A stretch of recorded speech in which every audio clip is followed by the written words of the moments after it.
Hi friends, Pacific ഓഷ്യന്റെ മുകളിൽ flights പറക്കില്ലെന്ന് നിങ്ങൾ എത്ര പേർക്കറിയാം? എന്തുകൊണ്ടാണ് പസഫിക് ഓഷ്യന്റെ മുകളിൽ ഫ്ലൈറ്റ്സ് പറക്കാത്ത? പറഞ്ഞുതരാം. ഓഷ്യൻസിലെ വെച്ച് ഏറ്റവും വലിയ ഓഷ്യൻസ് എന്ന് പറയുന്നത് പസഫിക് ഓഷ്യൻസ് ആണ്.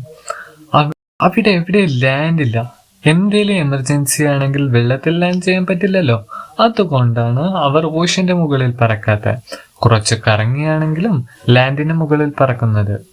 അപ്പോൾ എമർജൻസി എവിടെയെങ്കിലും ലാൻഡ് ചെയ്യാൻ പറ്റുമല്ലോ. ഈ വീഡിയോ ഇഷ്ടമായാൽ ലൈക്ക് ചെയ്യുക, ചാനൽ മറക്കാതെ സബ്സ്ക്രൈബ് ചെയ്യുക. ഓക്കെ, നെക്സ്റ്റ് വീഡിയോയിൽ കാണാം. Bye bye.